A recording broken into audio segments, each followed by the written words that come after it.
Hello दोस्तों, स्वागत है आप सभी लोगों का हमारे यूट्यूब चैनल कंपटीशन वाला पर। दोस्तों, आज हम राष्ट्रपति के बारे में पढ़ेंगे, तो आइए इसको पढ़ा जाए और अच्छे तरीके से समझा जाए। राष्ट्रपति भारत में संघीय कार्यपालिका का प्रधान राष्ट्रपति होता है अनुच्छेद 52 के तहत। यानी हमारे जो जितनी भी सिस्टम चल रहा है उसका सबसे बड़ा प्रमुख जो है वो राष्ट्रपति है। राष्ट्रपति देश का प्रथम नागरिक फर्स्ट सिटीजन होता है। यानी हमारे देश का आदमी पूछता है कि नागरिक तो सभी लोग हैं, लेकिन ये पूछता है कि प्रथम नागरिक कौन है, तो वो राष्ट्रपति है। संघ की सभी कार्यपालिकीय शक्तियाँ उसमें निहित होती हैं। यानी संघ की यानी देश स्तर पर जितनी भी कार्यपालिकाएँ शक्तियाँ हैं सब उसमें निहित होती हैं, जिसका प्रयोग वह संविधान के अनुसार स्वयं या फिर अपने अधीनस्थ पदाधिकारियों के माध्यम से करता है। यानी अपने अधीन जितने उसके अधीन कर्मचारी हैं या फिर पदाधिकारी हैं जिनको बनाया जाता है, जैसे प्रधानमंत्री हो गए या फिर मंत्रिपरिषद के सदस्य, गृह मंत्री, रक्षा मंत्री, जो भी हैं उनके माध्यम से वो करता है अनुच्छेद 53(1) के तहत। अब हम राष्ट्रपति की योग्यताएँ देख लेंगे। राष्ट्रपति की योग्यताएँ अनुच्छेद 58 के अंतर्गत राष्ट्रपति पद के लिए निम्नलिखित योग्यताएं विहित की गई हैं। तो पहली योग्यता है वह भारत का नागरिक हो, यानी वह भारत का नागरिक होना चाहिए, कोई विदेशी आदमी नहीं बन सकता राष्ट्रपति। वह 35 वर्ष की आयु पूरी कर चुका हो। वह 35 वर्ष यानी वो 35 वर्ष से कम आयु के व्यक्ति को राष्ट्रपति नहीं बनाया जा सकता। लोकसभा का सदस्य निर्वाचित होने की योग्यता रखता हो, यानी वह लोकसभा का सदस्य निर्वाचित होने की योग्यता रखता हो। किंतु ऐसा कोई व्यक्ति जो भारत सरकार, राज्य सरकार या किसी स्थानीय प्राधिकरण के अधीन कोई लाभ का पद धारण करता है तो राष्ट्रपति के लिए योग्य नहीं होगा। यानी कोई लाभ का पद धारण करता हो, यानी नौकरी वोकरी करता हो, तो वह लाभ का पद माना जाएगा, वो राष्ट्रपति के लिए पद के लिए उम्मीदवार नहीं हो सकता। उल्लेखनीय है कि राष्ट्रपति, उपराष्ट्रपति, राज्यों के राज्यपाल और संघ अथवा राज्यों के मंत्रियों के पद को लाभ का पद नहीं माना जाता है। जैसे राष्ट्रपति के पद पर हैं या फिर उपराष्ट्रपति के पद पर हैं या फिर मंत्री हैं किसी राज्य सरकार में, या फिर राज्यपाल हैं या फिर केंद्र सरकार में मंत्री हैं, तो ये सब लाभ के पद नहीं माने जाते हैं। आगे है राष्ट्रपति पद के लिए उम्मीदवार का नाम कम से कम 50 मतदाताओं द्वारा प्रस्तावित होना चाहिए। यानी कम से कम 50 लोग, जो 50 मतदाता हैं जो वोट देने वाले हैं, उनके द्वारा प्रस्तावित होना चाहिए कि ये राष्ट्रपति बनने लायक हैं। इनका नाम दिया जाता है राष्ट्रपति उम्मीदवार के लिए। और 50 मतदाताओं द्वारा अनुमोदन होना चाहिए। यानी 50 तो प्रस्तावित कर दें और 50 अनुमोदित कर दें, यानी टोटल 100 लोगों को मिलकर यह उम्मीदवार के लिए मतलब खड़ा होने के लिए कम से कम 100 लोग आपके साथ चाहिए। 1997 से पूर्व यह संख्या 10-10 थी। यानी 1997 से पूर्व जो यह संख्या थी, जो 50-50 संख्या, 50 मतदाताओं द्वारा प्रस्तावित और 50 मतदाताओं द्वारा अनुमोदित की जो संख्या है वो 10-10 थी। यानी 20 लोग ही थे, 100 लोग नहीं थे। राष्ट्रपति पद के लिए जमानत की राशि 15,000 रुपये है, जो कि पहले 2500 रुपये थी। जमानत की राशि जो है वो अब 15,000 रुपये हो गई है, जो कि पहले 2500 रुपये थी। ज्ञातव्य है कि 1997 में राष्ट्रपति और उपराष्ट्रपति निर्वाचन अधिनियम 1952 में संशोधन कर प्रस्तावकों व अनुमोदकों की संख्या तथा जमानत की राशि को इसलिए बढ़ा दिया गया जिससे कि ऐसे उम्मीदवार को हतोत्साहित किया जा सके जो गंभीरता से चुनाव नहीं लड़ते। ये जो जमानत की राशि है या फिर ये जो 10-10 वाला क्राइटेरिया था, इसको 1997 में राष्ट्रपति उपराष्ट्रपति निर्वाचन अधिनियम 1952 में संशोधन करके इसलिए बढ़ा दिया गया ताकि बहुत से लोग ऐसे मनमौजी में उठ जाते थे, गंभीरता से नहीं लेते थे और मनमौजी में भी उठ जाते थे, चाहे उनको वोट 10 मिले या फिर 20 मिले। इसीलिए इनकी संख्या को बढ़ा के 50-50 कर दिया। यानी कम से कम 100 लोग जिसके साथ हों वही राष्ट्रपति का चुनाव लड़ सकता है। और जमानत की राशि को भी 2500 रुपये से 15,000 रुपये कर दिया। हालांकि अब 15,000 रुपये का कोई मतलब नहीं है, लेकिन 100 लोगों को साथ में लेके चलना ये बहुत बड़ा मुश्किल है। हालांकि 15 और 20,000 रुपये का कोई मतलब नहीं है। किसी उम्मीदवार द्वारा कुल वैध मतों का 1/6 भाग मत प्राप्त न करने पर उसकी जमानत की राशि को जब्त कर लिया जाता था। यानी पूरा संपूर्ण उम्मीदवार का, जितने उम्मीदवार हैं उन सभी में से 1/6 मत अगर आप नहीं पाते हैं, जैसे मान लीजिए 20 हैं या फिर 100 हैं, तो 100 में से 1/6 भाग मत यदि आप प्राप्त नहीं करते हैं तो आपकी जमानत की राशि जो है वो जब्त कर ली जाती है।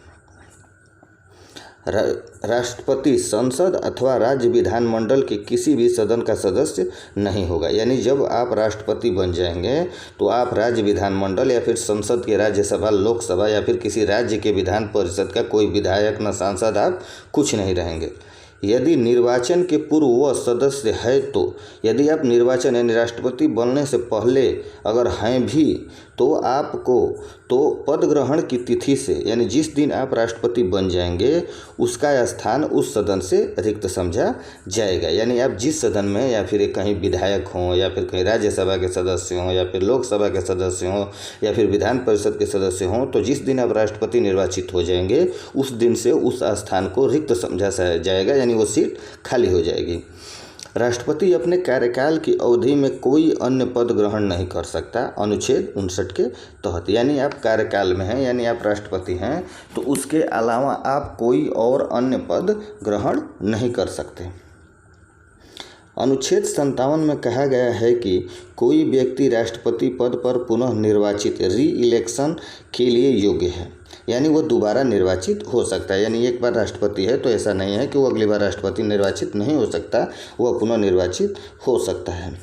किंतु वह कितनी बार राष्ट्रपति चुना जा सकता है इस प्रश्न पर संविधान मौन है। यानी वो कितनी बार राष्ट्रपति चुना जा सकता है, 2 बार, 3 बार, 4 बार या फिर 5 बार, इस पर कोई बाधा नहीं है, वो कितनी बार भी राष्ट्रपति चुना जा सकता है। भारत के प्रथम राष्ट्रपति डॉक्टर राजेंद्र प्रसाद अब तक के एकमात्र ऐसे राष्ट्रपति हैं जिन्हें 2 बार 1952 तथा 1957 में इस पद हेतु चयन किया गया था। यानी एक बार ऐसे ही डॉक्टर राजेंद्र प्रसाद ही मात्र एक ऐसे राष्ट्रपति हैं जिन्हें 2 बार राष्ट्रपति पद के लिए चुना जा चुका है, बाकी अब तक कोई नहीं है। राष्ट्रपति का निर्वाचन मंडल, यानी राष्ट्रपति का निर्वाचक मंडल, यानी इसके मंडल यानी कि इसको कौन कौन से लोग चुनते हैं और उसमें कौन कौन से लोग हैं वो जो राष्ट्रपति को चुनते हैं, उसी के बारे में पूछ रहा है कि निर्वाचक मंडल यानी इसके मंडल में कौन कौन है। तो देखिए, अनुच्छेद 54 के अनुसार राष्ट्रपति का निर्वाचन ऐसे निर्वाचक मंडल द्वारा किया जाएगा जिसमें संसद के दोनों सदनों, लोकसभा तथा राज्यसभा के निर्वाचित सदस्य, देखिए ध्यान देने वाली बात है कि संसद के दोनों सदनों, लोकसभा, राज्यसभा के सदस्य होंगे, वो भी निर्वाचित। ऐसे सदस्य भाग नहीं लेंगे जिन्हें मनोनीत किया गया हो। मनोनीत करता है ना राष्ट्रपति, तो मनोनीत किए हुए सदस्य नहीं होंगे जिन्हें शिक्षा, समाज सेवा के क्षेत्रों से या फिर खेल के योग्यता रखने वाले क्षेत्रों से, जो साहित्य के, तो मनोनीत किया जाता है, ये लोग भाग नहीं लेंगे। दूसरा, राज्य के विधानसभाओं के निर्वाचित सदस्य होंगे, यानी राज्य में भी जो मनोनीत सदस्य होंगे वो नहीं होंगे और विधान परिषद के जो सदस्य होंगे वो नहीं होंगे। इसमें सिर्फ विधानसभा के निर्वाचित सदस्य होंगे। 70वें संविधान संशोधन 1992 द्वारा राष्ट्रीय राजधानी क्षेत्र दिल्ली तथा पुडुचेरी एवं संघ शासित राज्य के विधानसभा के निर्वाचित सदस्यों को भी राष्ट्रपति के निर्वाचक मंडल में शामिल कर दिया गया है। यानी 70वें संविधान संशोधन अधिनियम 1992 द्वारा राष्ट्रपति के चुनाव में राष्ट्रीय राजधानी क्षेत्र दिल्ली और पुडुचेरी के संघ शासित राज्य के विधानसभा के निर्वाचित सदस्यों को भी निर्वाचक मंडल में शामिल कर लिया गया है। यानी पहले ये नहीं थे कि दिल्ली के जो निर्वाचित विधायक हैं या फिर पुडुचेरी के जो निर्वाचित विधायक हैं इनको मतलब राष्ट्रपति के चुनाव में भाग नहीं लेने दिया जाता था, लेकिन 1992 से ये लोग भी भाग ले रहे हैं, संशोधन करके इनको जोड़ा गया। अभी हाल ही में नवनिर्मित जम्मू एवं कश्मीर केंद्र शासित प्रदेश की विधानसभा अस्तित्व में न होने के कारण उसे राष्ट्रपति के निर्वाचक मंडल में शामिल नहीं किया गया, क्योंकि वो उसका बंटवारा हो गया, तो इसलिए अभी उसमें विधानसभा वर्तमान में नहीं थी, अस्तित्व में नहीं थी, इसलिए वो भाग नहीं लिए। राष्ट्रपति के निर्वाचक मंडल में संसद तथा राज्यों के विधानसभाओं के मनोनीत सदस्यों और राज्य विधान परिषद के सदस्यों, निर्वाचित एवं मनोनीत दोनों, यानी राज्य विधान परिषद का ये कुछ राज्यों में है तो इसमें निर्वाचित सदस्य और मनोनीत सदस्य दोनों तथा दिल्ली एवं पुदुचेरी की विधानसभाओं के मनोनीत सदस्यों को शामिल नहीं किया जाता। यानी जितने भी मनोनीत सदस्य हैं और जितने राज्यों में विधान परिषद है उनके निर्वाचित तथा मनोनीत सदस्य ये लोग भाग नहीं ले सकते। राष्ट्रपति के निर्वाचन की रीति। राष्ट्रपति का चुनाव अप्रत्यक्ष यानी प्रत्यक्ष रूप से नहीं होता है, अप्रत्यक्ष निर्वाचन प्रणाली द्वारा किया जाता है। अनुच्छेद 55 में राष्ट्रपति के निर्वाचन की रीति दी गई है। यानी रीति रिवाज यानी जो पहले से चला आ रहा है उसको रीति कहते हैं, मतलब तरीका उसका दिया गया है। अनुच्छेद 55 के अनुसार राष्ट्रपति का निर्वाचन आनुपातिक प्रतिनिधित्व पद्धति के अनुसार एकल संक्रमणी मत प्रणाली द्वारा सिंगल ट्रांसफरेबल वोट सिस्टम द्वारा होगा और ऐसे निर्वाचन में मतदान गुप्त होता है, यानी गुप्त तरीके से मतदान होगा तथा यथासंभव विभिन्न राज्यों के प्रतिनिधित्व के मापन में एक रूपता अनइन्फॉर्मिटी रखी जाएगी। यानी सभी राज्यों के लोगों का वोट बराबर होगा। किसी में ये नहीं है कि आप दिल्ली के हैं तो आपका मत का मतलब कुछ अलग निकलेगा और यूपी के हैं तो कुछ अलग निकलेगा, मणिपुर के हैं तो कुछ अलग निकलेगा, ऐसा नहीं है। आप विधायक हैं तो हर जगह के विधायक का मत मूल्य जो है, वोट का कीमत जो है वो एक ही होगी। राष्ट्रपति की पदावधि। अनुच्छेद 56 के अनुसार राष्ट्रपति पद ग्रहण की तिथि से 5 वर्ष की अवधि तक अपना पद धारण करता है, यानी वह 5 वर्ष की अवधि तक रहता है, किंतु वह 5 वर्ष के पूर्व कभी भी उपराष्ट्रपति को अपना त्यागपत्र दे सकता है। उसे संविधान का अतिक्रमण वायलेशन करने पर अनुच्छेद 61 में उपबंधित महाभियोग की प्रक्रिया द्वारा हटाया भी जा सकता है। यानी यह 5 वर्ष के लिए इसकी अवधि होती है, 5 वर्ष तक रहता है, लेकिन 5 वर्ष से पहले कभी भी ये उपराष्ट्रपति को अपना त्यागपत्र दे सकता है और उसे संविधान का अतिक्रमण वायलेशन करने के आधार पर अनुच्छेद 61 में उपबंधित महाभियोग की प्रक्रिया द्वारा हटाया जा सकता है। अनुच्छेद 56(1) ग के अनुसार राष्ट्रपति अपने 5 वर्ष की पदावधि की समाप्ति के पश्चात भी तब तक अपना पद धारण किए रहता है जब तक कि उसका उत्तराधिकारी नया राष्ट्रपति अपना पद ग्रहण नहीं कर लेता है। यानी ऐसा नहीं है कि 5 वर्ष का इसका पूरा हो गया तो ये हट जाएगा, ये तब तक अपने पद पर बना रहेगा, यानी तब तक नहीं हटेगा जब तक कि दूसरा आदमी निर्वाचित होकर नहीं आ जाता है। इस स्थिति में उपराष्ट्रपति कार्यवाहक राष्ट्रपति के रूप में कार्य नहीं करता है। इस स्थिति में उपराष्ट्रपति ऐसा नहीं है कि इनका 5 वर्ष हो गया तो उपराष्ट्रपति को राष्ट्रपति बना दिया जाए चुनाव होने तक, तो ऐसा नहीं होता है। संविधान में यह उपबंध पद रिक्ति की स्थिति में शासनांतरण से बचने के लिए किया गया है, यानी शासन के गैप के लिए कि गैप न हो जाए इसके लिए किया गया है।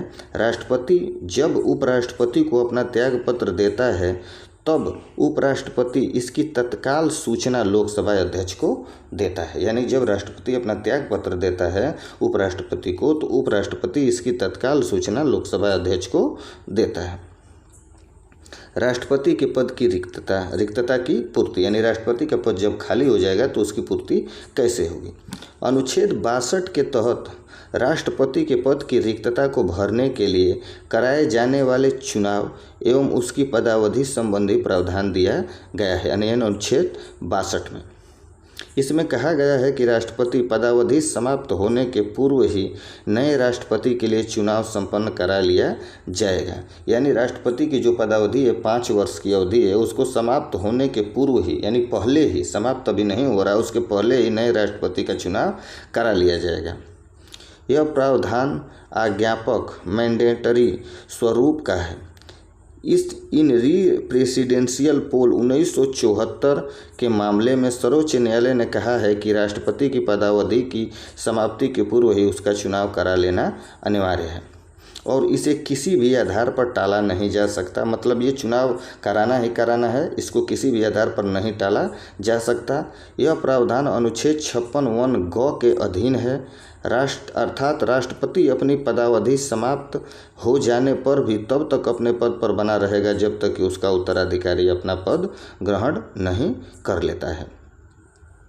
यदि राष्ट्रपति का पद मृत्यु, त्यागपत्र, महाभियोग या किसी अन्य कारण से रिक्त होता है तो उसको भरने के लिए चुनाव 6 माह के भीतर कराया जाएगा। यानी राष्ट्रपति अगर किसी कारणवश हट जाता है या फिर उसकी मृत्यु हो जाती है या फिर वो त्यागपत्र दे देता है या फिर महाभियोग उस पर लगा दिया जाता है और 5 साल से पहले ही उसको पद से हटा दिया जाता है तो इस स्थिति में वो 6 माह के भीतर चुनाव कराया जाएगा।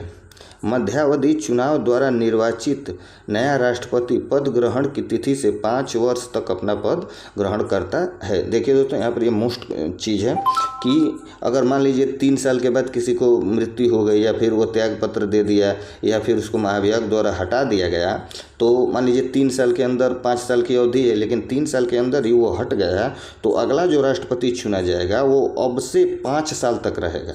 ये नहीं है कि वो बाकी 2 साल तक रहेगा, नहीं, वो 5 साल तक रहेगा क्योंकि उसका चुनाव सभी प्रकार से कराया गया है, ना कि इस तरीके से कि मतलब चुन लिया जाए या फिर रख दिया जाए। तो वो अगले 5 साल तक रहेगा।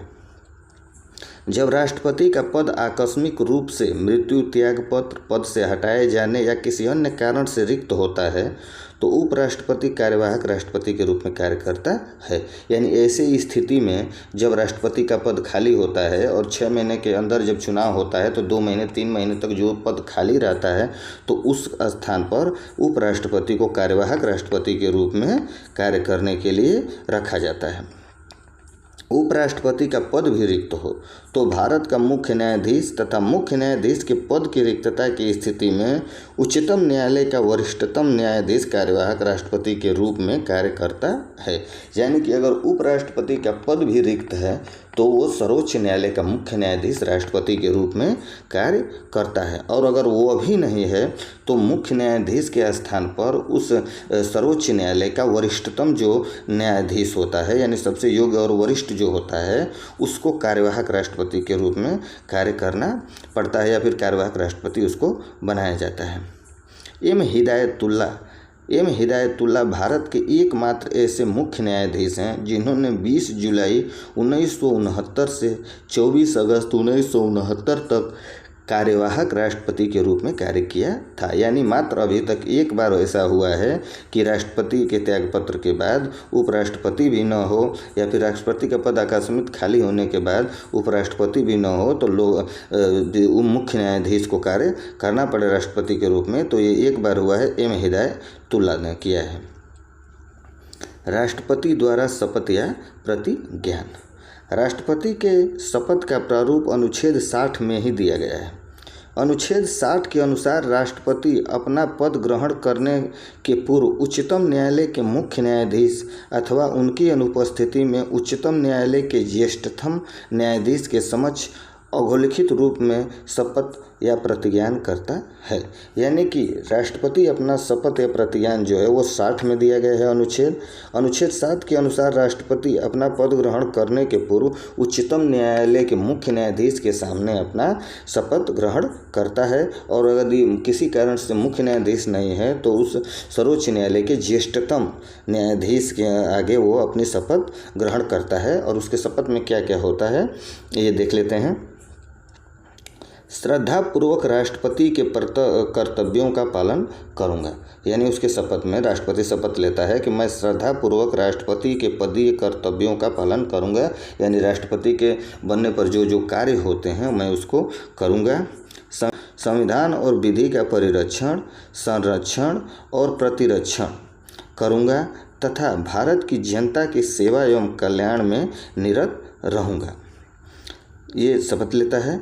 जब कोई अन्य व्यक्ति राष्ट्रपति के रूप में कार्य करता है, यानी जब राष्ट्रपति नहीं रहते हैं और कोई आदमी कार्यवाहक रूप से राष्ट्रपति बनाया जाता है अथवा उसके पदीय कर्तव्यों का निर्वहन करता है तो वह भी इसी प्रकार से शपथ ग्रहण करता है। राष्ट्रपति की परिलब्धियां एवं भत्ते। अनुच्छेद 59(3) में कहा गया है कि राष्ट्रपति बिना किराया दिए शासकीय आवास का उपयोग करेगा तथा ऐसी परिलब्धियों एवं भत्तों एवं विशेषाधिकारों का हकदार होगा जो संसद विधि द्वारा नियत करेगी। यानी कि वो सरकारी आवास का उपयोग करेगा और ऐसे परिलब्धियों, भत्तों तथा विशेषाधिकार का भी उपयोग करेगा जो संसद उसे विधि बनाकर देगी। राष्ट्रपति का वेतन। राष्ट्रपति का वेतन, भत्ता एवं पेंशन संशोधन अधिनियम 2018 के अनुसार वर्तमान में राष्ट्रपति का वेतन 5 लाख रुपए है। राष्ट्रपति का वेतन भारत की संचित निधि से दिया जाता है जो आयकर से मुक्त है, यानी कि इसकी जो संचित निधि से राष्ट्रपति का वेतन दिया जाता है और उस पर आयकर भी नहीं लगता है।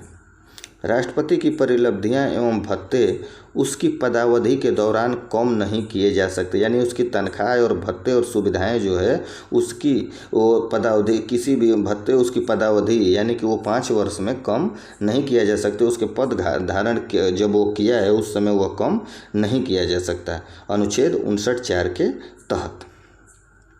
राष्ट्रपति पर महाभियोग। राष्ट्रपति पर महाभियोग की प्रक्रिया अनुच्छेद 61 में दी गई है।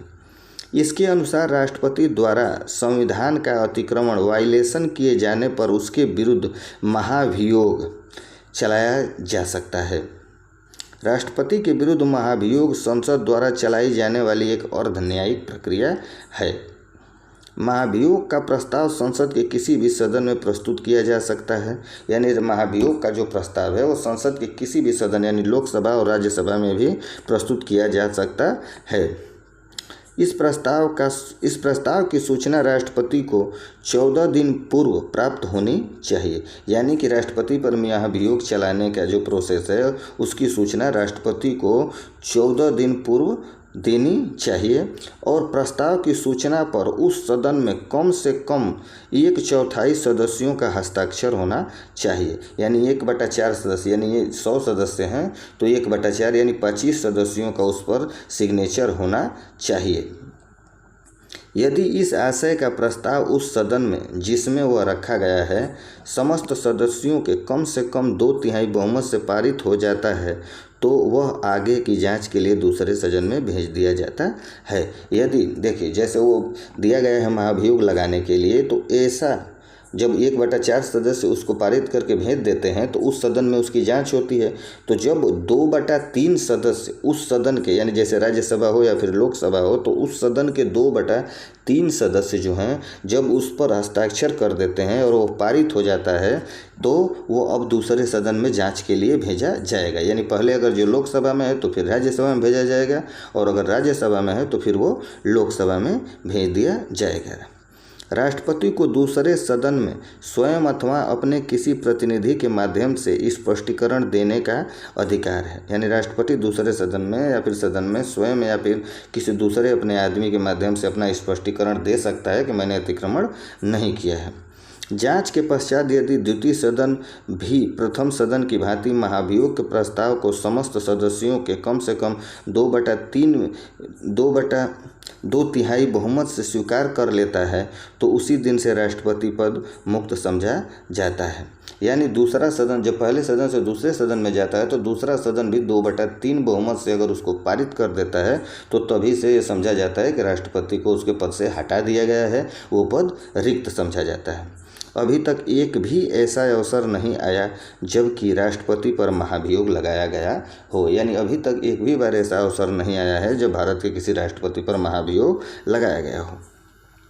राष्ट्रपति के विरुद्ध महाभियोग की प्रक्रिया में संसद के दोनों सदनों के नामांकित सदस्य जो राष्ट्रपति के निर्वाचन में भाग नहीं लेते हैं वो भी भाग लेते हैं। देखिए यहाँ पर कह रहा है, बहुत मोस्ट चीज़ है कि राष्ट्रपति के विरुद्ध महाभियोग की प्रक्रिया जब होती हो तो संसद के दोनों सदन के सभी सदस्य भाग लेते हैं, यानी जो मनोनीत और नामित भी किए गए सदस्य हैं वो भी भाग लेते हैं, जबकि निर्वाचन में वो भाग नहीं लेते हैं, लेकिन इसको हटाने के प्रोसेस में वो भाग लेते हैं, ये भी भाग लेते हैं। किंतु राज्य विधान सभाओं के निर्वाचित सदस्य तथा दिल्ली व पुडुचेरी एवं संघ राज्य क्षेत्र की विधान सभाओं के निर्वाचित सदस्य महाभियोग की प्रक्रिया में भाग नहीं लेते हैं, यद्यपि वो राष्ट्रपति के निर्वाचन में भाग लेते हैं। यानी कि विधानसभा से अब इसका कोई मतलब नहीं रहता है। ये महाभियोग की प्रोसेस जो है वो सिर्फ संसद में चलाई जाती है, इसमें राज्य विधान सभाओं के सदस्यों का कोई रोल नहीं होता है, जबकि ये उसको निर्वाचित करने के लिए वोट देते हैं,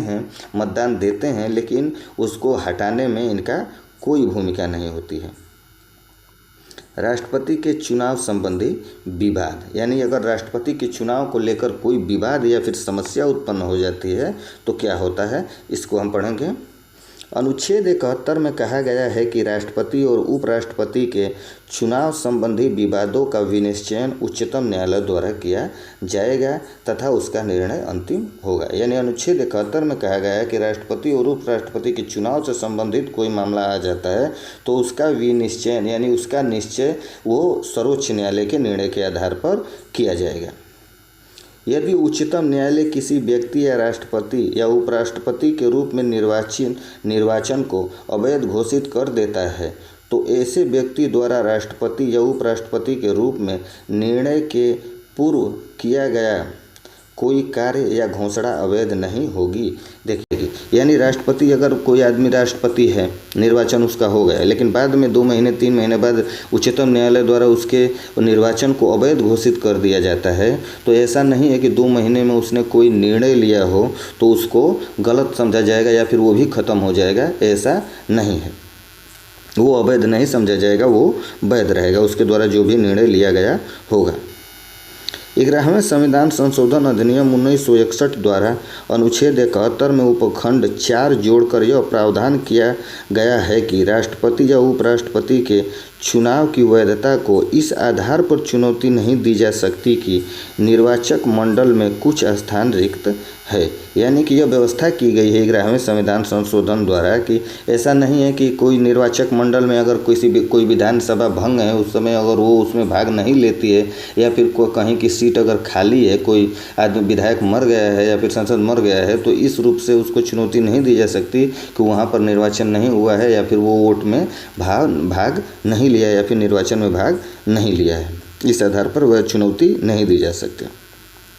यदि किसी राज्य की विधानसभा राष्ट्रपति के निर्वाचन के समय भंग हो तब भी उसका निर्वाचन अवैध न होगा, उसका निर्वाचन अवैध नहीं माना जाएगा। यह संशोधन डॉक्टर खरे बनाम इलेक्शन कमीशन ऑफ इंडिया 1957 के मामले के पश्चात पारित किया गया है। यानी इसको सुप्रीम कोर्ट में ले जाया गया था तो यह मामला पारित किया गया है।